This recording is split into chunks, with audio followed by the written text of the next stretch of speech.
रहमत आलम नूर मुजस्सम सल्लल्लाहु अलैहि वसल्लम ने इरशाद फरमाया, वो घर कब्रिस्तान है जिस घर में कुरान की तिलावत नहीं होती। वो घर कब्रिस्तान है। और अल्लामा इस्माइल हक्की रहमतुल्लाह ताला अलैह ने मोहब्बत रसूल की अलामत के हवाले से फरमाया कि मोहब्बत रसूल की एक अलामत यह है कि बंदा कुरान की तिलावत से दिलचस्पी लेने लगता है। ये एक मोहब्बत रसूल सल्लल्लाहु अलैहि वसल्लम की ये भी एक अलामत है कि बंदा कुरान की तिलावत कसरत से करता है।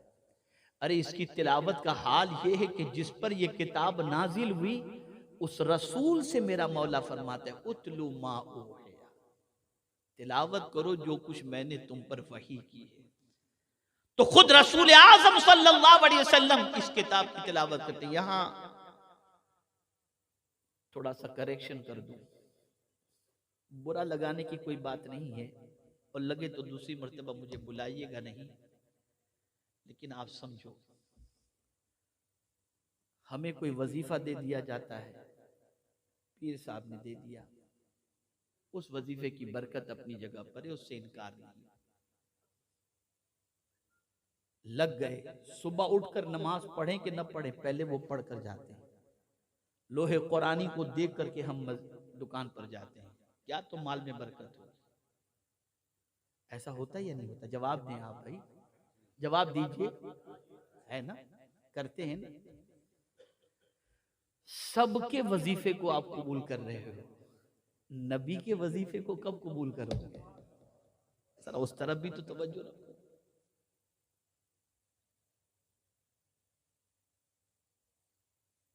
उस वजीफे को कब अपनाओगे? मेरे आका सल्लल्लाहु अलैहि वसल्लम इरशाद फरमाते हैं कि अगर कोई शख्स कुरान शरीफ की तिलावत में इतना गुम हो गया, इतना गुम हो गया कि दुआ मांगने का वक्त भी तिलावत में खर्च कर दिया और दुआ न मांग सका, सरकार फरमाते उसकी तलब से ज्यादा मौला उसे अता फरमाए, उसकी ख्वाहिश से ज्यादा मौला उसे अता फरमाए। ये कुरान की तिलावत। हजरत अब्दुल्ला इब्न मसऊद रदियल्लाहु ताला अन्हु बीमार हुए, जामिउल कुरान कामिलुल हया वल ईमान मुजहिज जैशिल उसरत फी दिद्दर रहमान सय्यदना उस्मान इब्न अफ़्फ़ान रदियल्लाहु ताला अन्हु पहुंचे इयादत के लिए। देखा तो महसूस कर लिया आपने कि अब ज्यादा दिनों तक की जिंदगी नहीं है और आप बेपना दौलत लेकर के पहुंचे थे। इरशाद फरमाया, अब्दुल्ला ये तुम्हारे पास रखो, तुम्हें कुछ हो गया तो तुम्हारी बच्चियां हैं, उन्हें ये रकम काम आएगी, उन्हें ये रकम काम आएगी। बीमार हजरत अब्दुल्ला इब्न मसऊद रदियल्लाहु ताला अन्हु उठ करके बैठ गए और अर्ज करने लगे, हुजूर आपको क्या ऐसा लगता है कि मेरे मरने के बाद मेरी बच्चियां फाके में गिरफ्तार हो जाएंगी? खुदा की कसम मेरी बच्चियों के घर में कभी फाका आ ही नहीं सकता। हजरत उस्मान इब्न अफ़्फ़ान ने फरमाया कि तुम इतने यकीन के साथ किस बुनियाद पर कह रहे हो? तो कहते हैं आकाए करीम सल्लल्लाहु अलैहि वसल्लम ने इरशाद फरमाया, जो शख्स अपनी बच्चियों को सूरह वाक़या की तिलावत का आदी कर दे और जो बच्चियां सूरह वाक़या, जो भी बच्ची हो या बच्चा सूरह वाक़या की तिलावत का रोज रात का आदी बन जाए, उसके घर में कभी फाका नहीं आ सकता। मैंने अपनी बच्चियों को सूरह वाक़या याद करा दी और मेरी बच्चियां रोजाना सूरह वाक़या की तिलावत करती हैं, मेरी बच्चियों को कभी फाका नहीं। तो कुरान शरीफ की तिलावत करना ये इसका दूसरा हक है। मैं आपसे एक सवाल पूछना चाहता हूं, जितना व्हाट्सएप को आप चेक करते हो, जितना अखबार ऊपर से लेकर नीचे तक और पूरा पढ़ डालते हो, रोजाना आप एनडीटीवी और जी टीवी और एबीपी टीवी पे जाकर के न्यूज जितना देखते हो, आप थोड़ा सा याद करो कि आखिरी मर्तबा कुरान की तिलावत आपने कब की थी?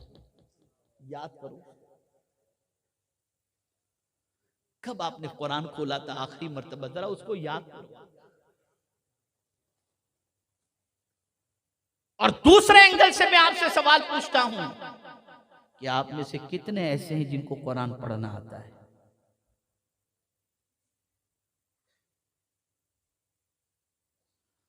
तो मुझे बताओ, जिस किताब से आपका ताल्लुक इतना कमजोर हो कि उसे पढ़ना भी आपको नहीं आता, फिर उरूज के ख्वाब देख करके क्या फायदा?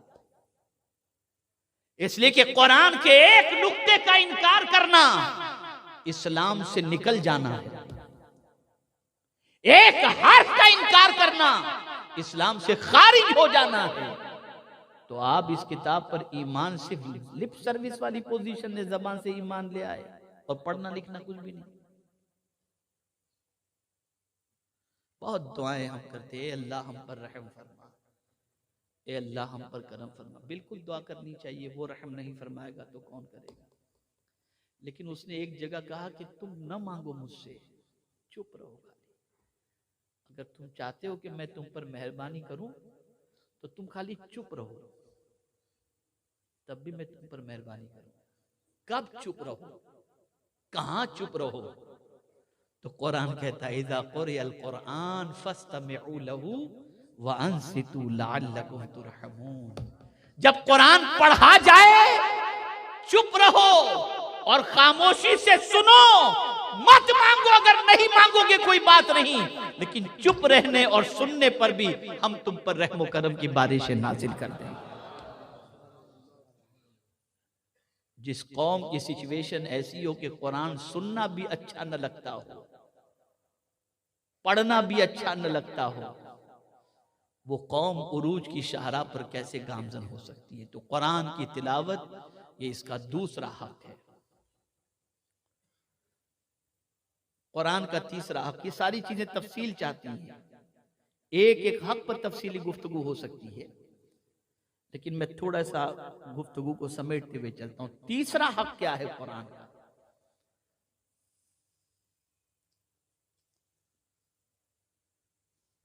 कुरान शरीफ का तीसरा हक ये है कि इस पर अमल करो। क्या करो इस पर?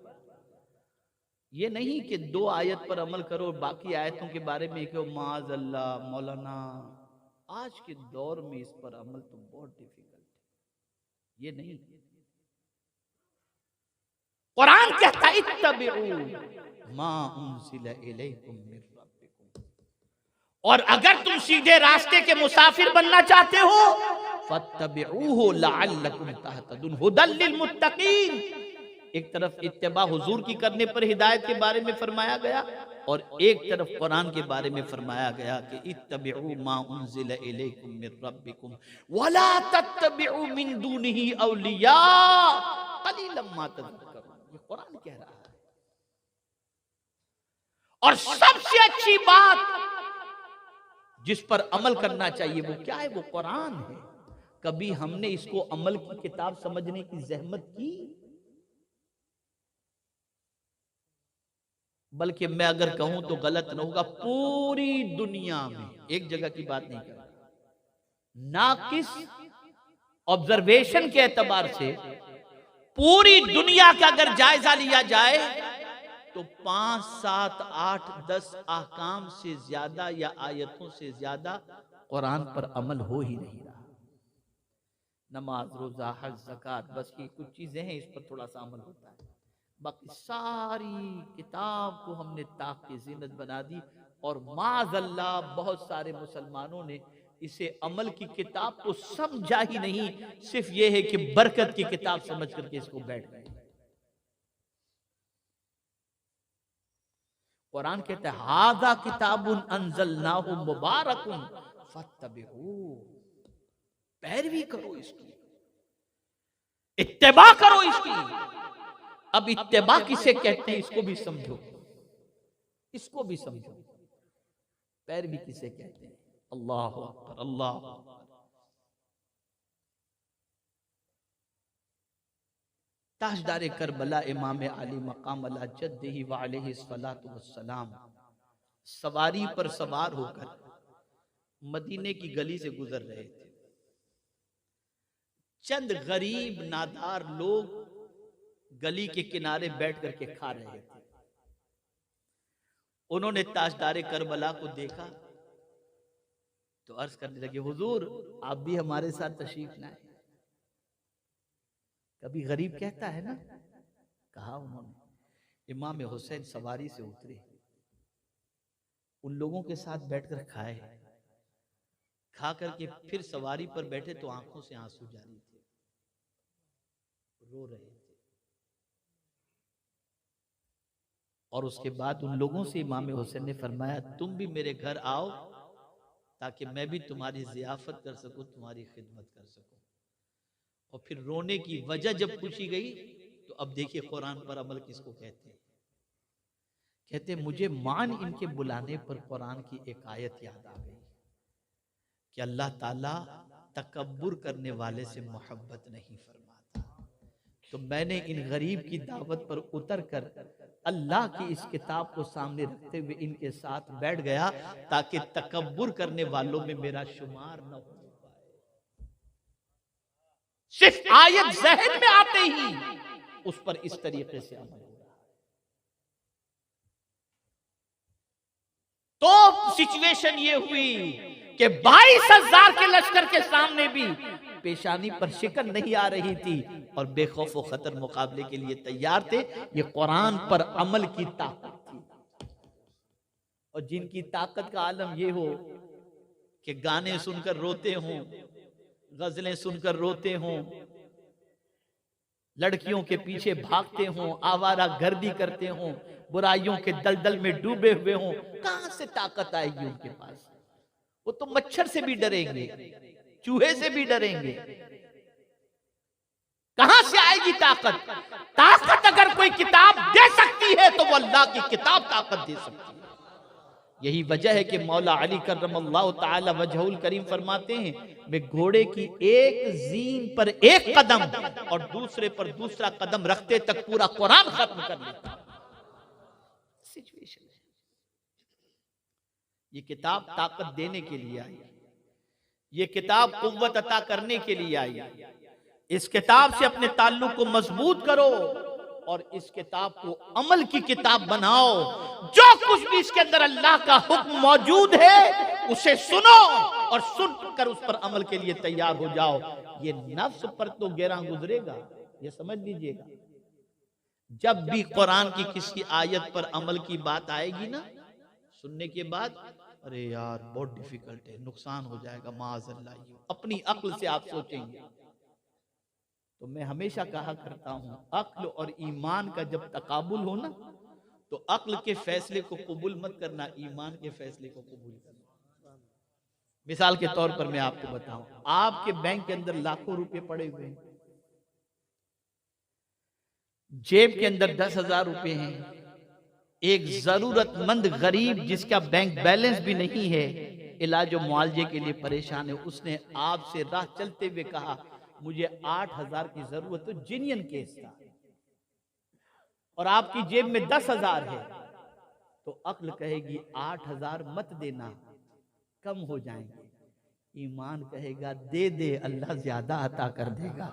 तो उस वक्त अक्ल की बात न मानना, ईमान की बात मान करके दे देना। मौला अपने हबीब के सदक़ो तुफैल 10 गुना ज्यादा करके अता फरमाएगा। तो कुरान पर अमल की जब बात आए तो नफ्स पर अमल करना गैरां तो गुजरता है, लेकिन नफ्स की मत सुनना, ईमान पर अमल करते हुए इस किताब की पैरवी करना।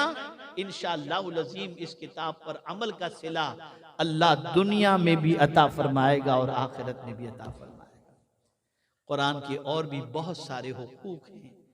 मेरे प्यारे आका सल्लल्लाहु ताला अलैहि वसल्लम के प्यारे दीवानों, न वक्त में इतनी गुंजाइश है और न मजीद मैं इस पर कुछ तबसरा करना चाहूँगा, इसलिए कि बहुत हुकूक हैं कुरान के।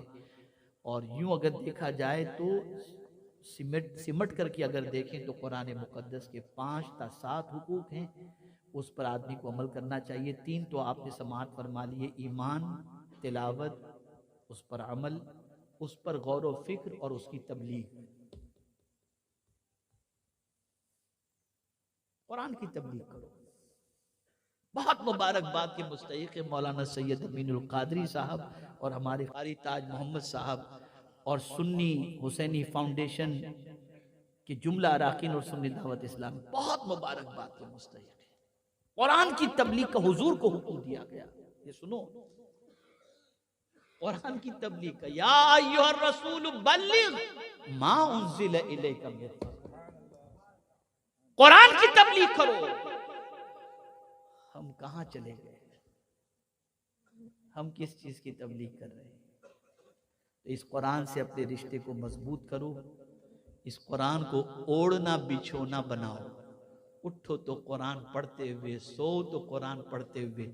हो ही नहीं सकता कि कुरान की तिलावत के आदि बंदे को मेरा मौला दोनों जहां की बरकतों से महरूम रखे।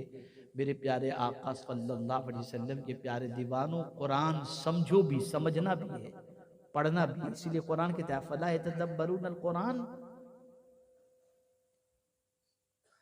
ये उलमा का जब में गफीर होता है तो मुझे ये आयत भी याद आ जाती हैं। ये कुरान के ऊपर गौर करने का कुरान, अफला यतदब्बरून कुरान। फिर कोई बहुत मुश्किल है तो कुरान कहता है वलक़द यस्सरनल कुरान लिज़्ज़िक्र, हमने तो इसको आसान पैदा नाजिल किया है। कौन कहता है ये डिफिकल्ट है? बहुत आसान है। लेकिन अफसोस, सदहज़ार अफसोस, हमने कुरान से अपने ताल्लुक को कम कर दिया, कमजोर कर दिया। आज की नशिश के अंदर, इस इज्तिमा के अंदर मेरा पैगाम तमामी हजरात को ये है, कुछ जानते हो या न जानते हो, लेकिन कुरान पढ़ना जरूर सीखो, कुरान पर अमल करना जरूर सीखो, इसलिए कि इससे दुनिया भी आपकी संवर जाएगी और इंशाअल्लाह आखिरत भी संवर जाएगी।